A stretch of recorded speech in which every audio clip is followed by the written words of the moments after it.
नमस्कार, मैं हूं रविंद्र जैन और आप देखना शुरू कर चुके हैं सबकी खबर।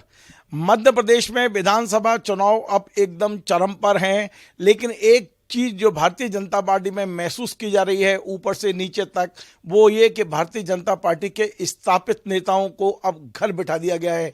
कई नेता ऐसे हैं जो शारीरिक रूप से सक्षम हैं, वे काम कर सकते थे, लेकिन पता नहीं किस योजना के तहत भारतीय जनता पार्टी ने एक तरह से एक पूरी की पूरी पीढ़ी को रिटायर करके घर बिठा दिया है। और ऐसा नहीं कि सबको उम्र के हिसाब से बिठाया हो, उनको जो लगा कि ये काम का नहीं है उसे घर बिठा दिया। और कई ऐसे हैं जिन्हें 82 साल की उम्र में भी टिकट देकर मैदान में उतारा गया है। मैं कुछ नाम बताता हूं और फिर बाद में हम चर्चा करेंगे वरिष्ठ पत्रकार अरुण दीक्षित जी से, क्योंकि एक लंबी लिस्ट अरुण दीक्षित जी के पास भी है जिन नेताओं को घर बिठाया गया है। हमारी जानकारी यह है कि उमा भारती को घर बिठा दिया गया है। भारतीय जनता पार्टी में लंबे समय तक पूरे मध्य प्रदेश में संगठन को विस्तार देने वाले रघुनंदन जी शर्मा को घर बिठा दिया गया है। संगठन महामंत्री रहे जो मध्य प्रदेश में लंबे समय तक कृष्ण मुरारी मोगे को घर बिठा दिया गया है। लोकसभा में जो स्पीकर रही सुमित्रा ताई को घर बिठा दिया गया है। मेघराज जी जैन जो महाकौशल में लंबे समय तक संगठन मंत्री रहे, अब उन्हें अपनी कोई बात कहनी होती है तो फेसबुक के जरिए वो नेताओं तक पहुंचा रहे हैं, उन्हें घर बिठा दिया गया है। मध्य प्रदेश में पार्टी के अध्यक्ष रहे, नेता प्रतिपक्ष रहे विक्रम वर्मा लगभग घर बैठे हुए हैं। प्रभा झा जी घर बैठे हुए हैं। अनूप मिश्रा जी घर बैठे हुए हैं। कुसुम मेदले जी घर बैठी हुई हैं। ऐसी एक लंबी फहरिस्त है जो भारतीय जनता पार्टी में घर बैठे हुए हैं। बड़ी बात यह कि ये तमाम सारे नेताओं ने पिछले दिनों मीडिया के जरिए अपनी बात संगठन तक पहुंचाने की कोशिश की थी। उनका कहना था कि हमें ना पद चाहिए ना टिकट चाहिए, कम से कम आप हमें सम्मान के साथ बुलाइए कार्यक्रमों में, हमें कोई जिम्मेदारी दीजिए, हम करने को तैयार हैं। ऐसे समय जबकि पूरे मध्य प्रदेश में इस बार बगावत सबसे ज्यादा भारतीय जनता पार्टी में देखने को मिली। यदि इन नेताओं का उपयोग किया जाता तो आधे से ज्यादा बागी इनकी बात मानकर घर कम से कम पार्टी को नुकसान नहीं पहुंचाते, लेकिन पार्टी ने अपने नुकसान की चिंता नहीं की। पार्टी की पहली प्राथमिकता थी कि इस पूरी की पूरी पीढ़ी को एक बार घर बैठा दिया जाए। आखिर ये क्यों किया पार्टी ने, इसे हम समझते हैं वरिष्ठ पत्रकार अरुण दीक्षित के माध्यम से। अरुण जी, आपका बहुत बहुत स्वागत है। आपको बड़ा अनुभव है और खासकर भारतीय जनता पार्टी में तो आप एकदम जड़ तक घुसे हुए हैं। तो ये है क्या, जो मैंने एक लंबी एक जानकारी देने की कोशिश की दर्शकों को, ये है क्या? आप रघुनंदन शर्मा जो एक तरह से मैं कहता हूँ निस्वार्थ व्यक्ति हैं, उन्हें कुछ नहीं चाहिए, पार्टी ने राज्यसभा सदस्य बनाया तो बन गए और उनके पास कुछ ऐसा भी नहीं है और ना वो कुछ पाना चाहते। कारण क्या है, क्यों घर बिठाए जा रहे हैं ये लोग? देखिए, जो 2009 में दिल्ली में जो बदलाव आया और जो दिल्ली में मार्गदर्शक मंडल बना जिसमें लाल कृष्ण अडवाणी, मुरली मनोहर जोशी जैसे बड़े नेता पहुंचा दिए गए, और वहां से जब तत्कालीन राष्ट्रीय अध्यक्ष ने एक मैसेज दिया कि हमको यंग जनरेशन लानी है, तो आप याद करिए कि पिछले प्रदेश अध्यक्ष के बाद जो नए प्रदेश अध्यक्ष आए तो इन्होंने एकदम ऐसा प्रयोग किया मध्य प्रदेश में आप और हम जानते हैं कि बीजेपी में कहीं भी 50 साल की उम्र तक तो वो युवा ही रहता था, बच्चा ही रहता था। उसके बाद उसको माना जाता था दरी बिछाने, कुर्सी हटाने के ऊपर की उम्र आई। लेकिन अचानक मध्य प्रदेश में जब अमित शाह जी राष्ट्रीय अध्यक्ष थे तब ये प्रयोग हुआ कि 35 साल के लोगों को जिलाध्यक्ष बनाया गया।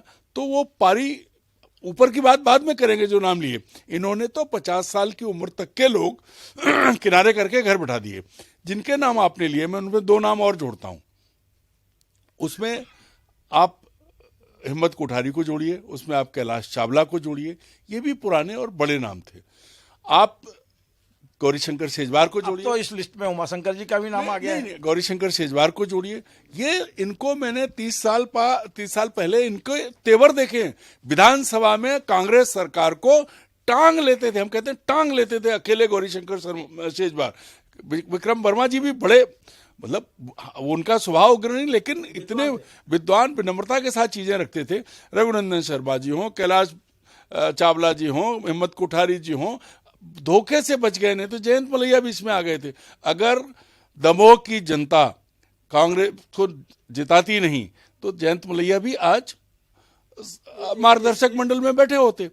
तो यहां जो आपने पहले कहा कि 82 साल के चंदेरी से टिकट दिया, वो बूढ़ा आदमी है, ऐसे कई लोगों को टिकट दिए हैं। तो ये नागेंद्र सिंह नागौद मना करते रहे, उन्हें टिकट दे दिया।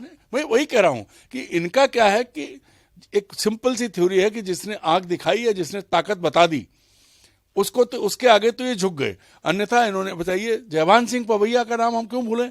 जयभान सिंह पवैया ने, पवैया इस समय महाराष्ट्र में प्रभारी हैं नहीं, और वो लेकिन लगातार उनको उनका मध्य प्रदेश में क्या उपयोग है? मध्य प्रदेश की बात करें, उनकी टिकट काटी, वो अंदर से दुखी है। वही कह रहा हूं ना उनको। आप अब ऐसे तो आपने उमाशंकर गुप्ता का नाम लिया, उनको आपने स्टार प्रचारक भी बना रखा है, उनको आपने चुनाव अभियान समिति पे भी रखा है, लेकिन वो जिस काम के लायक थे वो तो मुरैना से 4-5 बार सांसद है। अशोक अरल का कहीं पता नहीं कहाँ है वो, कहीं पता दलित नहीं। नेता, बड़ा दलित नेता है। वही कह रहा हूं कि उनका कहीं पता नहीं है। नाराज होकर रुस्तम सिंह गए अभी पार्टी छोड़ के, क्योंकि ये जो चीजें, रामकृष्ण कुशवरिया जो बड़ा नेता वही है, वो कुर्मी नेता है, बहुत पुराने नेता है।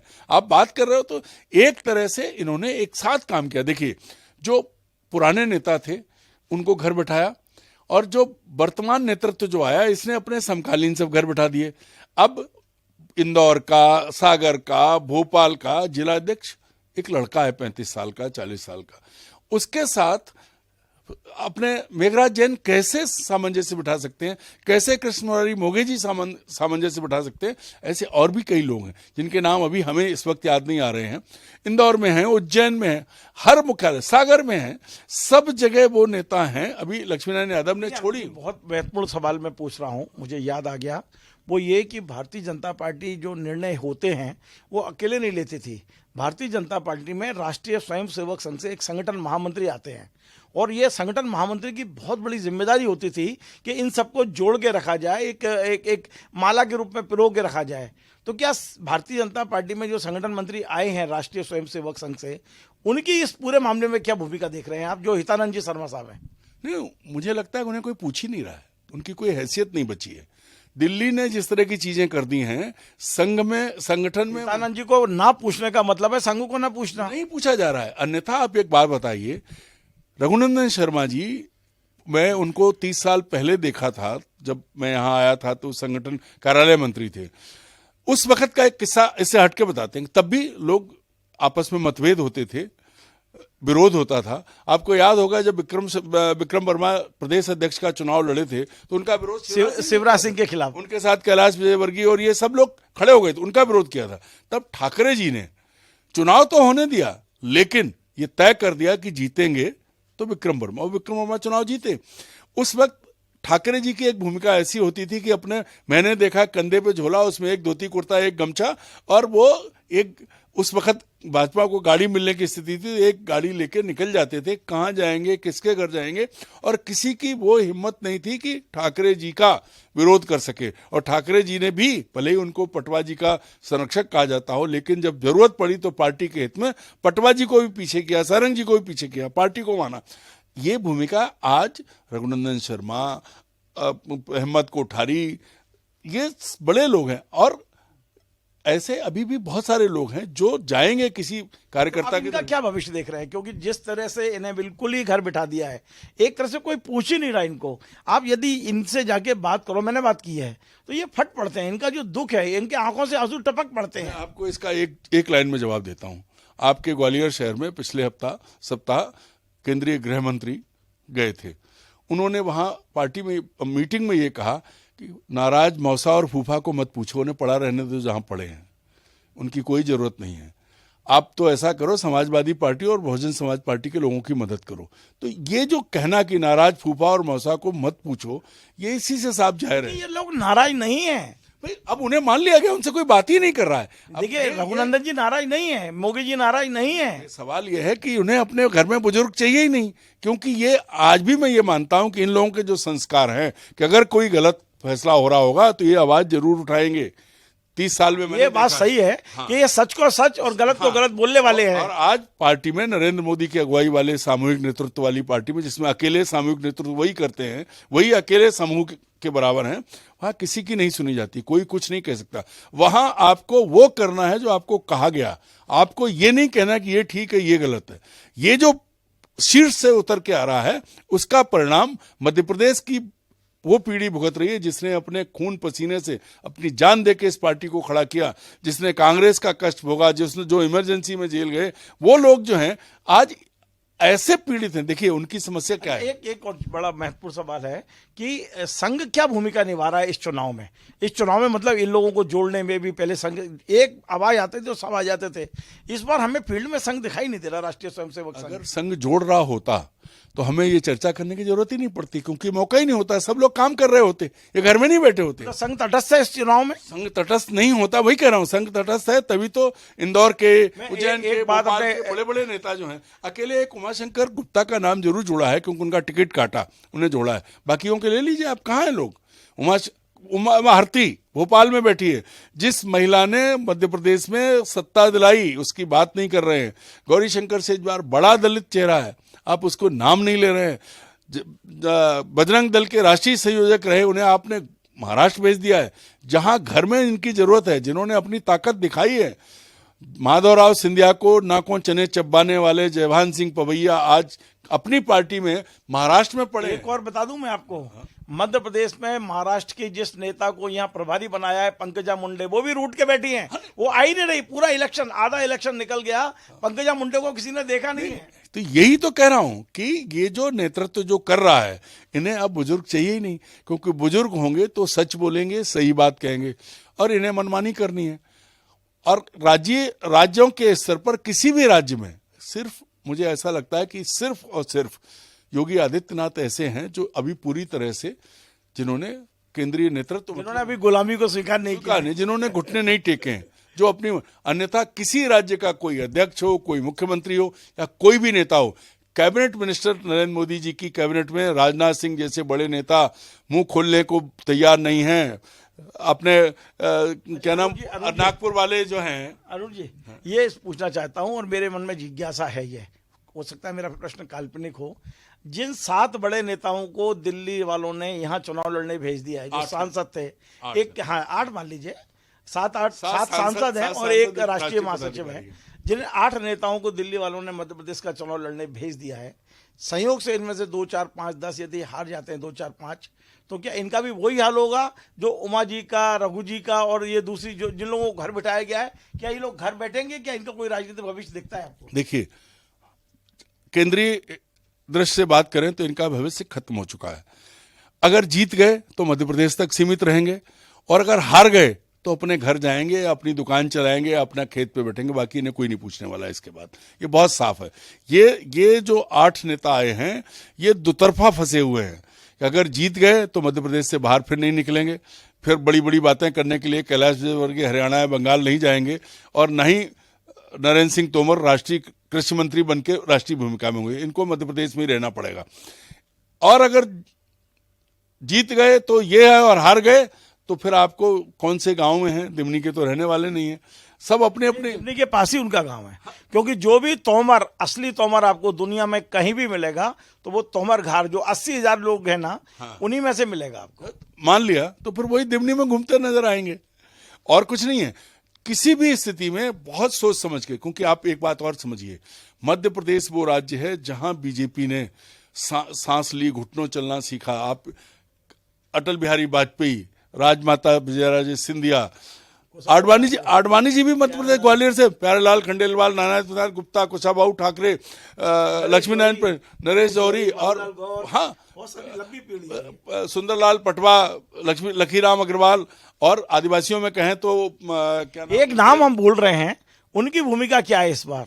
उन्हें चाणक्य भी कहा जाता है, बेशक वे चुनाव नहीं जीते हैं, लेकिन उन्हें कमतर नहीं आंका जाता। क्या वो कहीं दिखाई नहीं दे रहे हैं परिदृश्य में? वो है प्रभात झा। देखिए, मुझे ऐसा लगता है कि प्रभात जी जो हैं, उनके साथ तो दोतरफा चोट हुई है।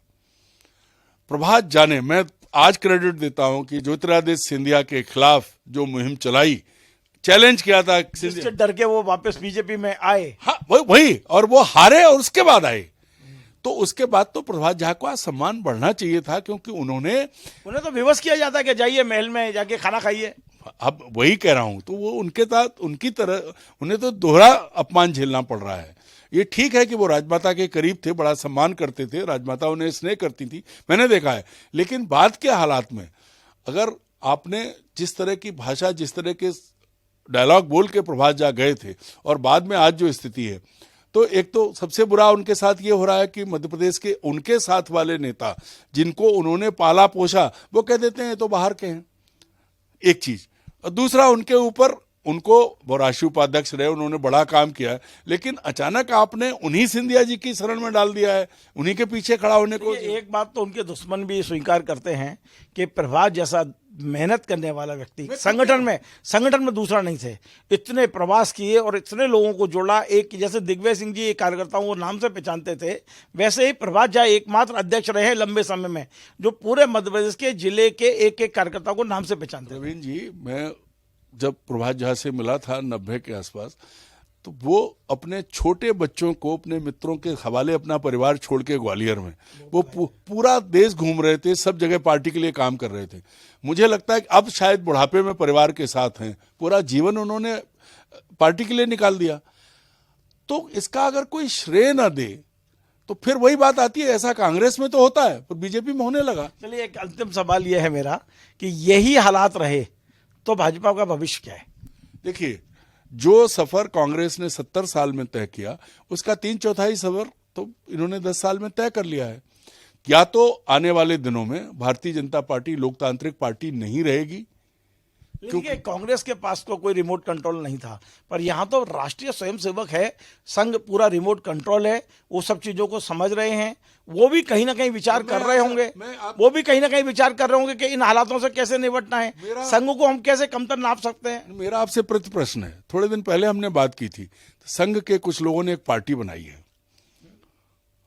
संघ ने उन्हें डिसोन नहीं किया है, तो मुझे ऐसा लगता है संघ अब विकल्प पर विचार कर रहा है, संघ चाह रहा है, संघ ढूंढ रहा है विकल्प, क्योंकि नरेंद्र मोदी के नेतृत्व वाली भाजपा और केंद्र सरकार ने संघ को इतना बौना कर दिया है। बहुत बड़ी खबर दे रहे हैं आप कि भारतीय जनता पार्टी का विकल्प बन सकती है जनहित पार्टी मध्य प्रदेश में या देश में।